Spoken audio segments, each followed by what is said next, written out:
کیونکہ کبھی کبھی ایسا ہوتا ہے کہ ایک ہی لیکن بچوں کا ایگزام پڑ جاتا ہے، اور اس کے لیے اگر ہمیں ریگولیشن دینی پڑتی ہے تو پھر اختلاف کی وجہ سے ہم ریگولیشن دے نہیں پاتے ہیں۔ اب اگر بالفرض اگر 21 اپریل کو اگر عید کی اگر نماز ہم لوگ پڑھنے کی بات کریں، عید ہونے کی بات کریں، اور اسی تاریخ میں اگر کچھ مولانا صاحب سے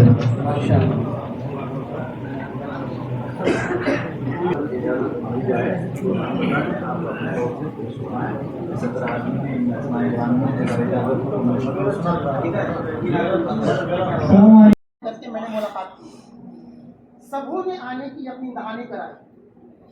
کل تک بھی لوگ فون سے جو فاروق صاحب کل تک بھی سب لوگوں کو فون کر کے جب پوچھا گیا تو ہاں ہم لوگ آئیں گے۔ آج بھی حضرت علامہ مفتی محبوب صاحب گواہ ہیں، فخر نیپال صاحب قبلہ گواہ ہیں، مفتی داؤد نبی صاحب قبلہ گواہ ہیں۔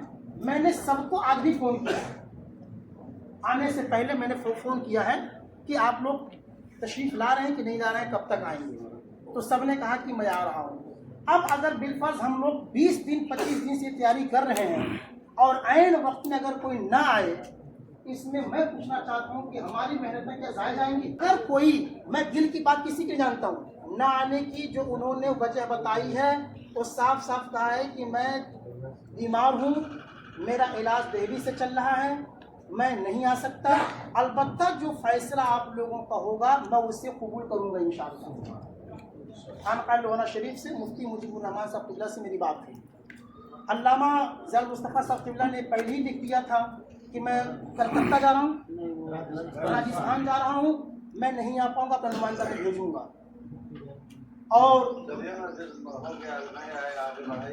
تو میں یہ کہنا چاہ رہا ہوں کہ کیا اگر اتنے علماء سرلائی، سرہا اور روتہٹ سے اور بیر گنج سے اتنے دور دراز علماء آئے ہیں، تو کیا ہم لوگ جس مقصد کے تحت یہ بیٹھک کر رہے ہیں، کیا ہم لوگ اپنے مقصد میں ہم لوگ اس کو بامقصد بنانے کے لیے ہم لوگ اس پروگرام کو ہم لوگ کر سکتے ہیں کہ نہیں کر سکتے ہیں اپنے فیصلے پہ؟ اس لیے میری گزارش یہ ہے حضرت کہ اللہ رب العالمین دل کی نیتوں کو دیکھتا اور جانتا ہے۔ اللہ کے نبی پیغمبر اسلام کا فرمان پاک ہے، نیت المؤمن خیر من عملہ، مومن کی نیت اس کے عمل سے بہتر ہے۔ میں سینہ پھاڑ کر کے نہیں دکھا سکتا کہ میں کس مقصد خیر کے تحت آپ کو بلایا ہوں، لیکن اللہ تعالی ہماری نیت پر گواہ ہے۔ بلا شک و شبہ میں اس پر حلف اٹھا سکتا ہوں کہ آج آپ لوگوں کو بلانے کا واحد مقصد یہ ہے کہ ملک نیپال سے اختلاف کو ختم کر دیا جائے۔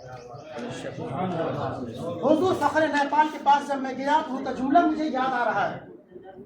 حضرت نے اس طرح شفقت فرمائی، آپ نے فرمایا کہ میں رات ایک پروگرام میں گیا تھا اور وہاں میں نے یہ بات کہی کہ میں کسی عالم کو انہوں نے نام لیا کہ آپ وہاں جائیے اور تینوں گروپ کے لوگوں سے ملیے اور مل کر کے آپ لوگ ایک وقت اور جگہ کا تعین کیجئے کہ چاند کے مسئلے پر مسلمانوں نے نیپال کے اختلاف سے بچایا جا سکے۔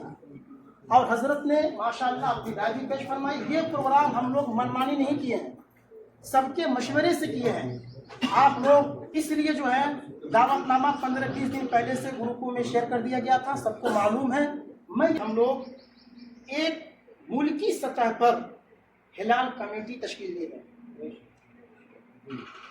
اس کے بعد جتنے افراد کا نام اتفاق اس میں شامل کیا جائے گا، وہ سب لوگ جگہ تاریخ کا تعین کر کے وہ لوگ بیٹھیں گے اور آپس میں جیسے حضرت نے بیان فرمایا اور ابھی مفتی نظام الدین صاحب قبلہ نے جو بیان فرمایا، ان سب لوگوں کو کہیں جمع کر کے شروع کریں۔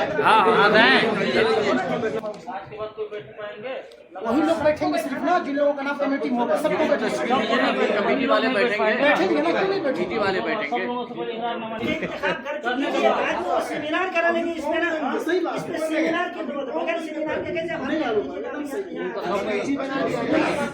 75 دلائل سب لوگ لکھ کر کے لائے ہوئے ہیں۔ ایک دم سن جائے، حضرت کا کہنا یہ تھا کہ کہیں ایسا نہ ہو کہ ہم لوگ کمیٹی بنا دیں اور پھر وہ کمیٹی والے آپس میں بعد میں بیٹھنے کو تیار نہ ہو۔